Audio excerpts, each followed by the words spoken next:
All right, my rough and ready rollin' writers, you are back here with Rattlebox Games at the Game Fight Show March Mayhem Tournament, and oh my gosh, my golly, the excitement has doubled and doubled the growth. It is exponential, and so is my delight at introducing my co-host and your good friend, one Mr. Brendan, the Professor Riley, here on Game Fight Show. I'm super excited, Rob. We are entering the semifinals. The bouts just keep getting bigger and bigger and bigger. No question. That means we keep getting guests who can bring the thunder. That works for me. They talk about these games.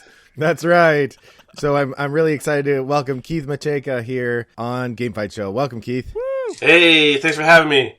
Game fight on. Woohoo. That we will. It is our pleasure to have you here today, Keith. When you bring the thunder here in the March Mayhem tournament bracket, you bring Keith Matjka, and you don't bring any tiny games in front of such an important man. We are bringing none other than Everdell and Race for the Galaxy. Yowza. Whoa. Yowza, indeed. Oh, my goodness. I think some of us saw this bout coming back on February 15th when the first episode aired. What, was that 4 weeks ago, Brendan? Oh, it feels like it, Rob. It feels like it. It's been a gauntlet. My emotions have been high and low. Yeah, it feels like it's been just a quick second since the tournament began, but also the emotional up and down of seeing these games one after another, going through these bouts. It feels like we've been watching these battles for a minute. Maybe Sunday we'll do a video montage with sad walking away music and show all the games that Everdell and Race for the Galaxy came out on top of to get to where they are right now. Boy, you know what? I love saying hello. I love setting the table. But you know what I love even more? I'm going to tell you. It's talking about great games. Hey, Keith, you're the guest here. Which one of these games do you want to talk about first? Well, let's talk about Race, because that definitely is is a favorite game of mine. Excited to see it getting this far in the tournament. Oh, so exciting, and maybe even surprising. Race for the Galaxy is an amazing game. Like it, for me, I know there's a lot of people naysayers about iconography when it comes to this game, which I think is the hit that it gets most often.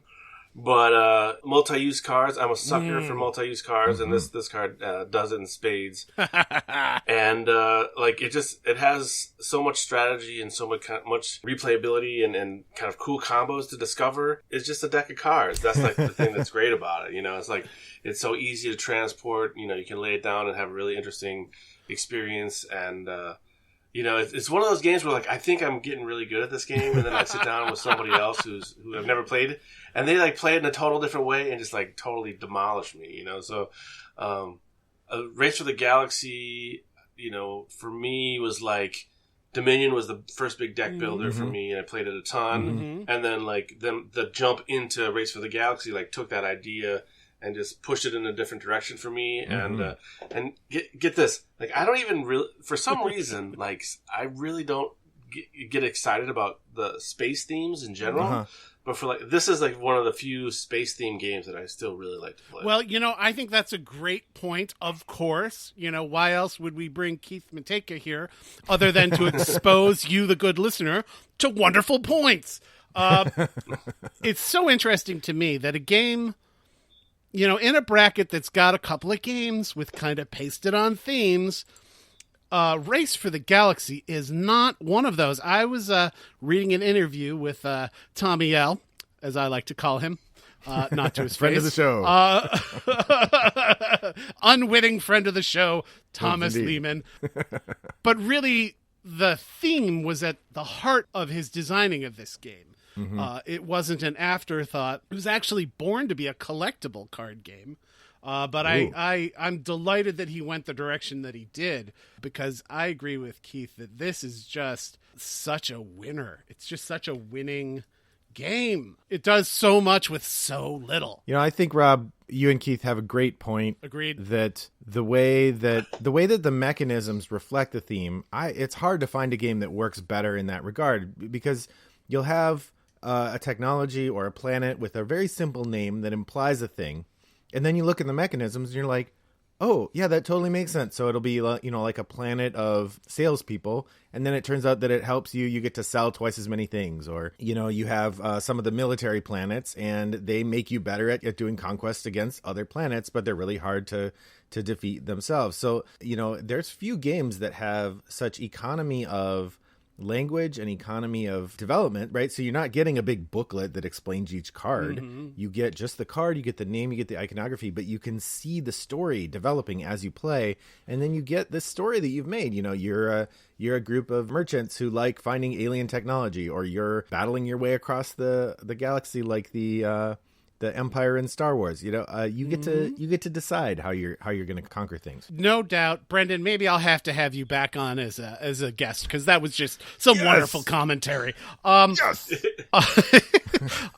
In that same interview, which I did have to translate from German, he was explaining that the fact that this is set in a time when humanity has just developed faster than light travel was the seed of this game. It's the kernel that had this game going. But you're right. The storytelling, it's the glove for the hand of that kernel. Brendan, could you just do me a favor? Mark down. We've mixed the metaphors. Anywho, yes. Noted. I also thought that it was interesting that by the time this had been signed to a publisher, he already had 2 expansions ready. Mm-hmm. I will admit that my experience of Race for the Galaxy is mostly in online asynchronous play. That I've played it a couple times face-to-face at our local board game club back when that was a thing.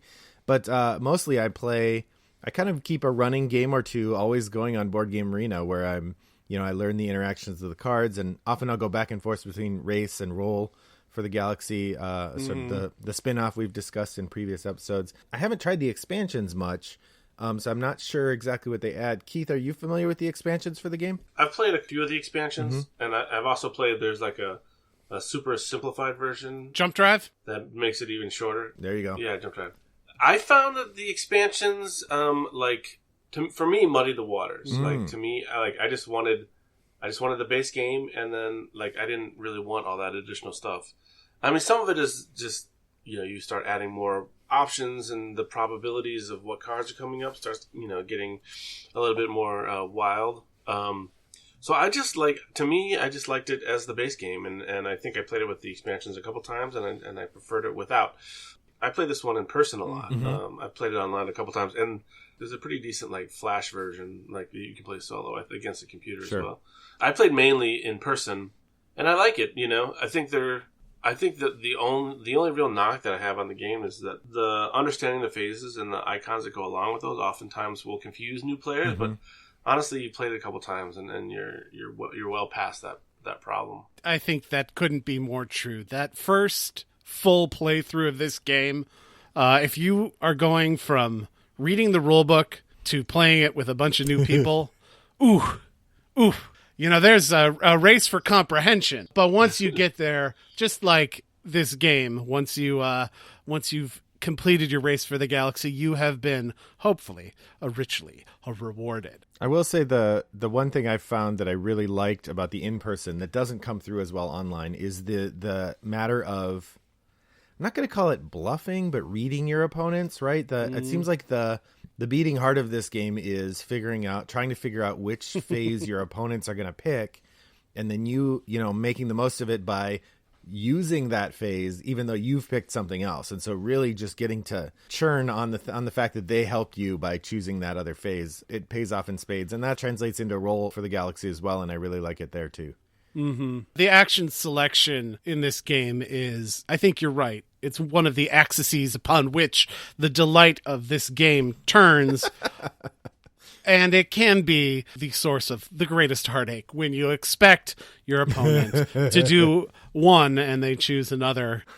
Oh boy, you can be left with a lot of resources on those planets. Oh boy.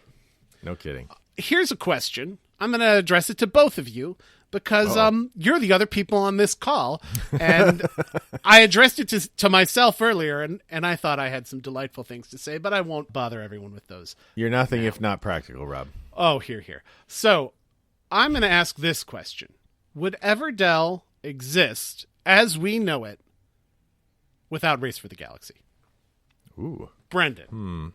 Well, it's hard to point to anything in the modern, there's a few tentpole games that set the stage. Everdell uses a lot of different mechanisms, but it's one of these hybrid games, right? It's drawing on, it's sampling from so many different plates on the buffet that it's really hard to tell.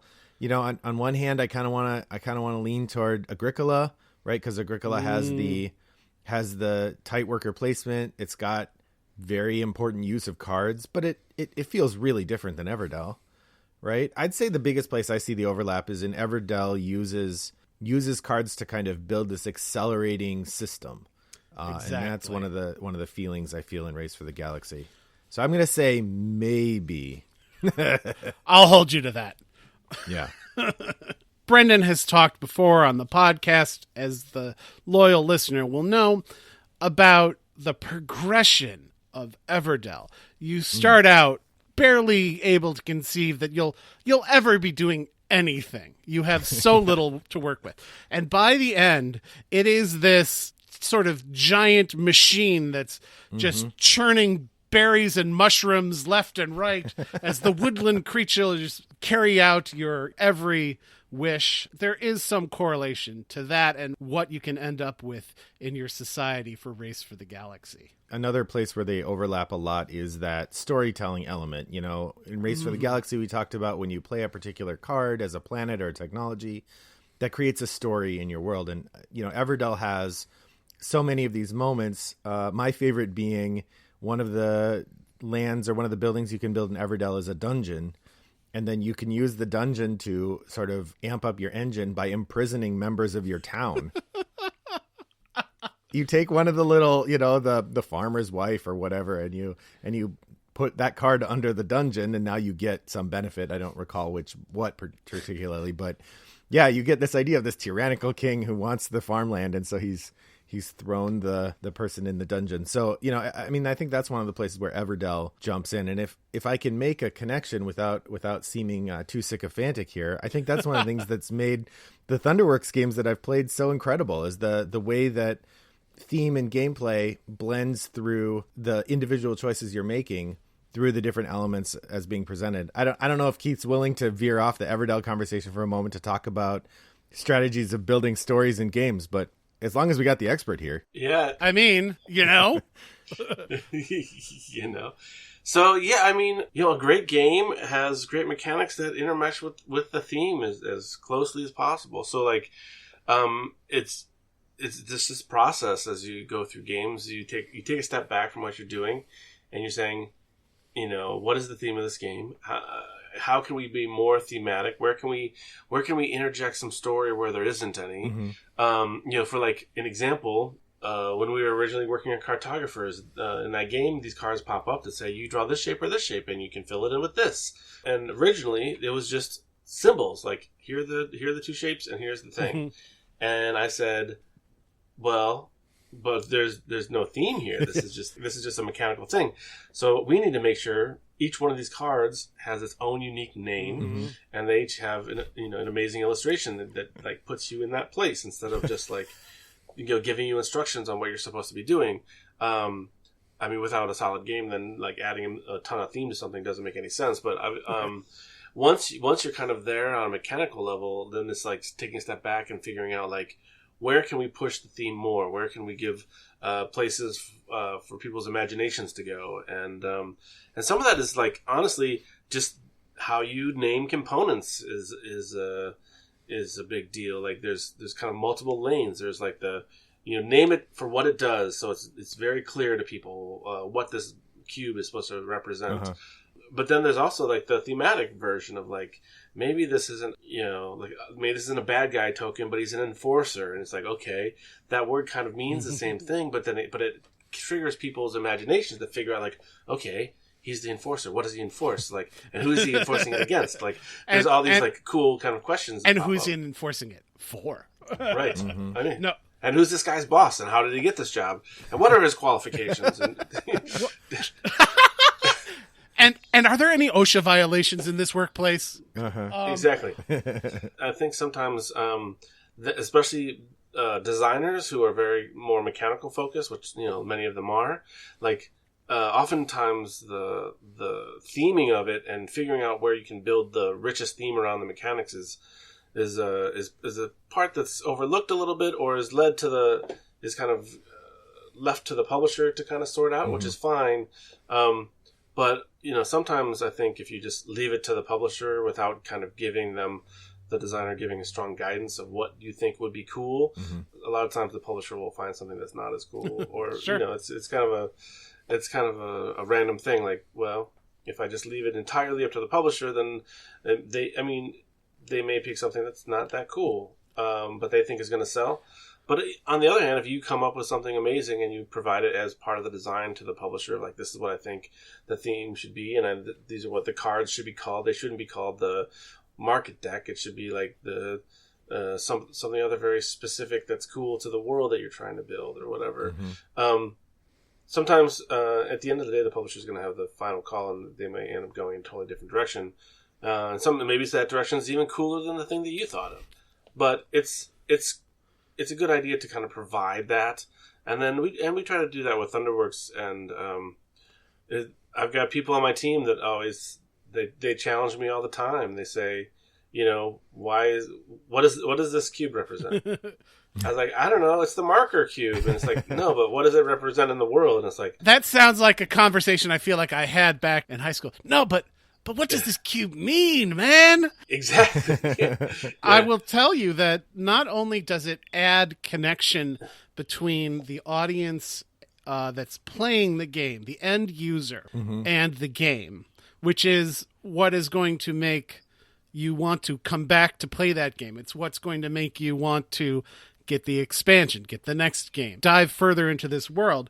But I also really feel, as someone who's played a lot of games, who's run a lot of games, we'll use cartographers as an example here. I've run a lot of remote plays of cartographers with people over the last year. It plays wonderfully remotely. Game Fight Show, stamp of approval. That does lead to the question, Keith. As you were theming cartographers, were you hoping that people would go, "Not another fishing village"? I think that was the singular design tenet of the entire process. Nice. No, but nobody ever says that. You can't have enough treetop villages. Right. But what I'll say is, not only does the fact that these have names that draw you into the cartographer verse, the role player verse, yes, create that engagement, it also serves a mechanical purpose, because when I am talking about these things that are on camera, it is nice for us all to be able to say the Treetop Village. Right. It gives it a name. The Riftlands. Right, something to refer to. Mm-hmm. It also, like, having a more thematic game, I think, can also lead to teaching it becomes a lot easier, because then you can make associations outside of the mechanics. Absolutely. Rob, I just got a message in. I've learned that we now have proof of time travel, because shortly after this episode is released, James Wilson and the crew from Starling Games travel back in time, and they use Keith's advice to make Everdell incredibly thematic and setting rich. Because it felt a bit like, Keith, like you were taking this knowledge that you have and going like, how does it apply to Everdell? Yep, checkbox. I don't know anything about what the game was like when James Wilson brought it to the folks at Starling Games. But when you're talking about components that mean something, right? There's the berries, which are food that the characters eat. So most of the time you have to spend berries to get the characters. There's wood and stone, which is what you use to build the buildings. A lot of the resources, they fit your intuition about how the game should work. And a lot of the characters and buildings, again, they do what it seems like they should do. It makes the game have a really robust world that is fun to play and fun to interact with, and like we were talking about before, fun to tell a story about. So, I mean, as much as Race for the Galaxy tells its story, I think its mechanisms, they aren't quite as related as the Everdell ones, perhaps. I mean, I think that you would get some arguments from some devotees. That's fair. Can I call them race stands?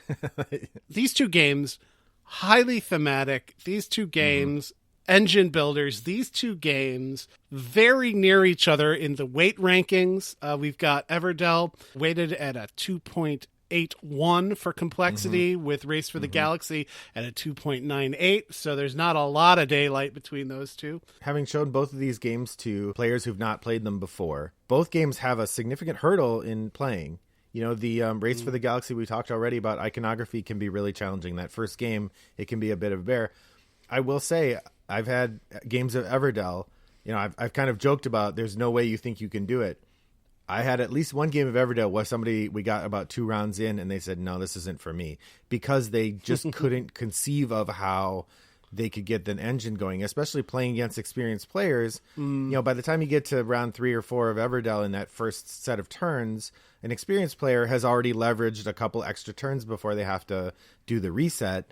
Whereas an inexperienced player maybe does 2 rounds and they find they can't do anything else. They have to take their pieces back. And that's not a great feeling. Speaking of not great feelings, one of these games is not going to have a great feeling come Friday when Eleanor shares the results with us.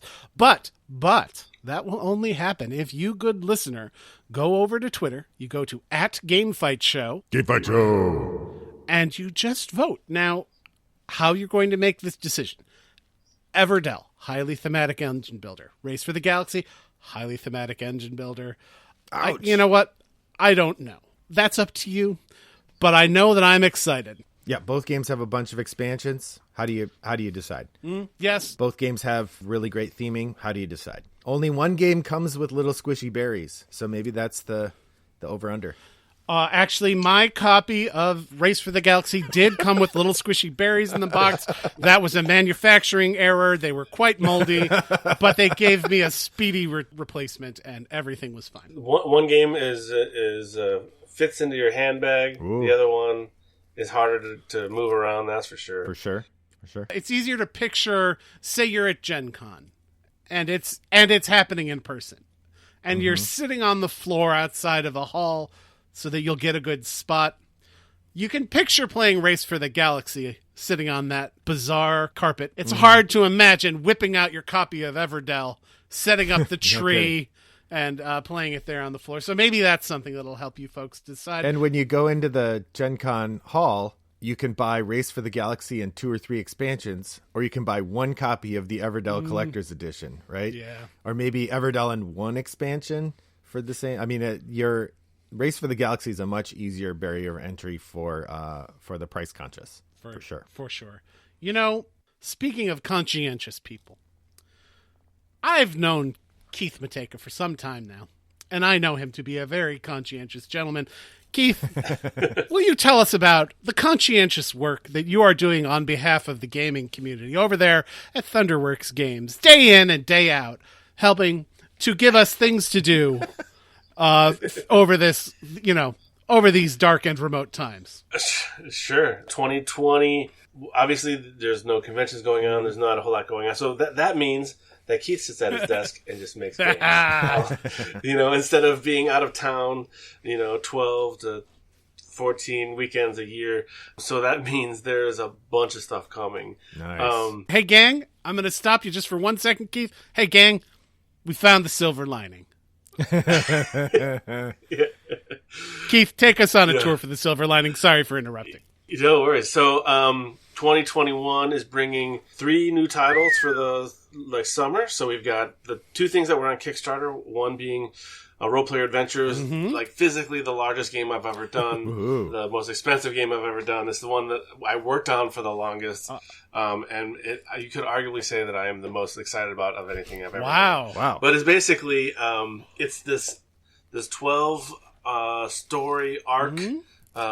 Narrative-driven game where you get to import your character from Role Player, which I don't know of any other board game that's ever done that before, and or you can use the pre-gens if you're not feeling into that, and then you get to cooperatively with you and up to 3 of your other friends, so 1 to 4 players, go through and experience the story that we've developed in the world of Ulos. So, this is we've been working on all these games that are connecting to this world, and this is like the big the big chunk that's kind of holding it all together that we've been working on for so long, the other writers and myself. So that is coming. There's also an expansion called Nephros's Judgment that you can add on to your Role Player Adventures experience. And should. And so those are coming. And should, yeah.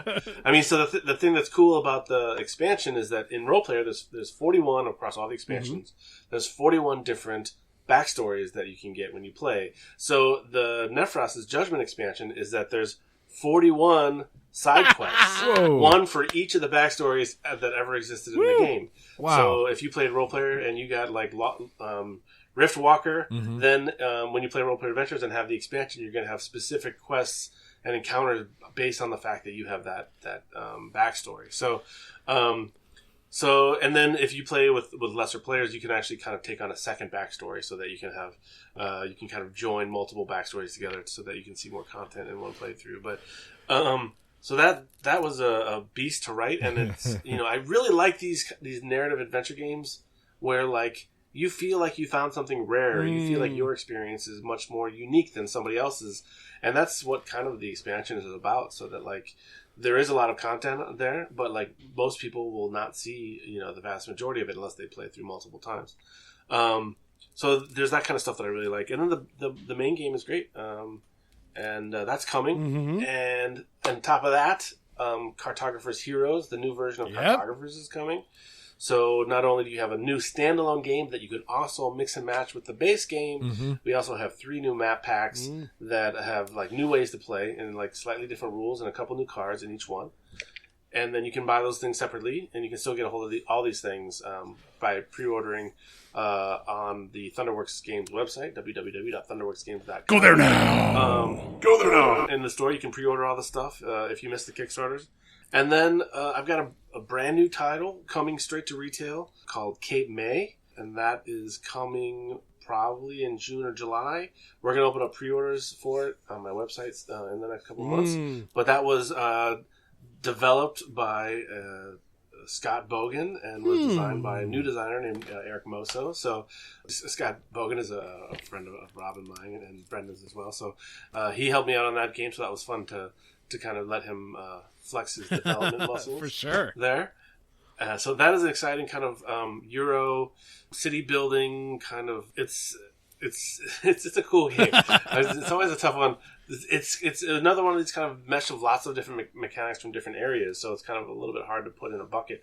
But it takes place in Cape May, New Jersey in the 1900s. So this has nothing to do with my standard fantasy fare. This is kind of a Victorian style game, and you're going around this coastal town, moving around and developing different territories, and there's a bit of bird watching in it as well because that area is known for bird watching. I love it. Nice. Yeah, there's quite a few kind of cool thematic pieces attached to it as well, talking about theme stuff. And so that's kind of the first half of the year for me. That's the first half. Yeah. That's kind of the culmination of a lot of stuff that I did early last year. I mean, these things have long timelines. Yeah. And then we'll see. I think in the fall, there's probably going to be. Oh, sorry, I forgot. In the spring, we're going to do another Kickstarter in May 25th. I should make sure to plug that date. May 25th, we're doing a Kickstarter for the expansion for Lockup. Breakout. It is called. I know. I've been following it avidly. It's a small box expansion. It's not like a big massive thing, but it comes in a small box, but it adds like a bunch of new cool things in addition to kind of making the decks and things that you already have a little bit more have more variety. But so that is exciting. It's got 2 core pieces. One, it adds a catacombs board where you track your crew as they explore the catacombs underneath the prison, and then you also have a new tile on your rack as part of your crew, and that's called your Seeker, and he's the one that's going to be pushing you're further into the catacombs, and you have to use obviously clever use of him and his ability, and that's kind of one piece of it, and the catacombs split at one point, so you can like either push and try to get all the way out by the end of the game. But if you don't make it, you're not going to get as many points, or you can kind of cut early, and then you can go to you can basically sit in there's a tomb down there called the Tomb of Cathandor, which if you probably don't know who Cathandor is, but once you play Role Player Adventures, you'll know who Cathandor is. Nice. So that's cool. Those are cool and exciting. And then as part of that Kickstarter, this is kind of, we haven't really started talking about this, but there's actually going to be a second game attached to that Kickstarter as well, called Goblin Vaults. And so Goblin Vaults is kind of it's kind of a traditional card game, but it has a fantasy theme. And once you get around to playing role player adventures, you'll find, because one of the adventures takes place in Culvic Prison, which is the same location that Lockup takes place in. The goblins there and some of the other inmates will play, games, and one of the games they often play is called Goblin Vaults. It's a card game. Wow! So now this is the game from the game, right? So you can get yourself your own copy of Goblin Vaults as part of that Kickstarter. Nice. And it's got some cool metal cogs for currency. So the idea is in Culvic Prison, the guards are constructs, which are robots. And so you're kind of using the robot spare parts as currency in the card game. So yeah, so that's coming. It's got a kind of an I split you choose style mechanic with some deception, but that only takes 15-20 minutes. It's a short game, and you play it over multiple hands to, so that's coming. Goblin Vaults and Lockup Breakout. Those are coming on May 25th, so that's exciting. And then I'm also planning a Kickstarter in the fall for some other new titles. So basically, you got nothing going on there. You're just sitting around twiddling your thumbs. Yeah. Folks, you might have to spend a couple bucks to buy all this product we're talking about here. But this is where I think Keith is being humble, because I think essentially he's solved much of the planet's energy concerns, because you buy these games, you're going to be making things much cooler. Your air conditioning bills will plummet when you buy these games, because they are so cool. I will just throw in there two things. One, I don't know if the folks are hearing. Brendan and I, if we put on our designer hats, I think we have some inkling of the amount of work that you might have had to put into getting to the point where you're putting out 67 games in a sort of 9-month period. As you're thinking about Everdell and Race for the Galaxy, think about the work that went into getting those games there too when you're judging them. The other thing I'll say, it's part a sort of a game drop. That's like a name drop, but you're talking about a game instead, is that I have played Role Player Adventure, an early version of it, I think in 2019. And go get it, gang. Yeah.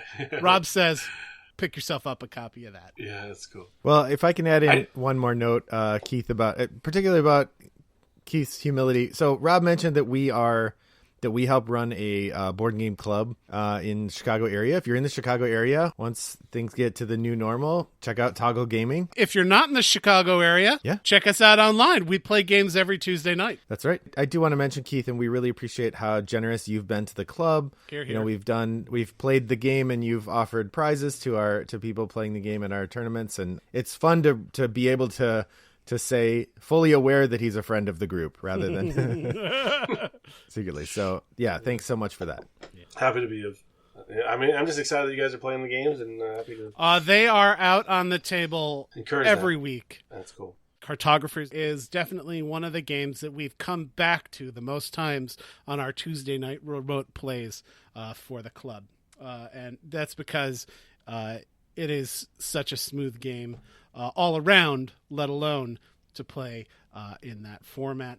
Speaking of smooth, it doesn't get any smoother than Eleanor's dulcet tones when she is giving us results.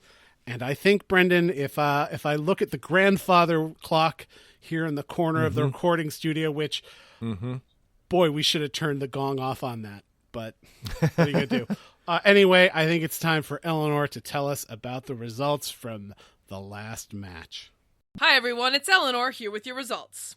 There's good news and bad news here in the results today, as we can announce that the pandemic has been defeated. Sadly, it was the beloved co-op, not its well-known non-game counterpart. Still, there will be reveling in the streets and taverns of Waterdeep, as the victory of the Lords of Waterdeep over pandemic is observed. Back to you, Brendan, Rob, and Keith.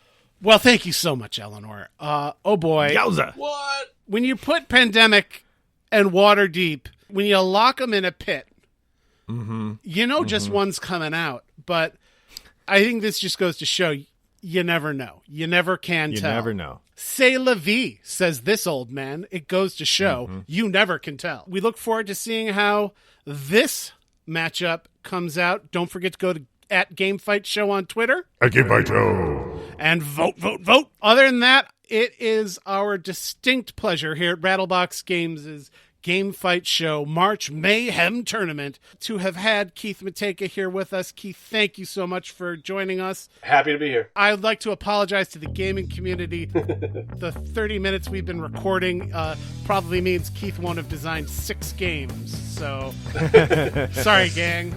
Anywho, on behalf of myself and Brendan the Professor Riley. I want to say you guys all have a great day, and we will see you back on Friday for the last semi-final game. Don't be late. Gamefight Show. Game Fight Show.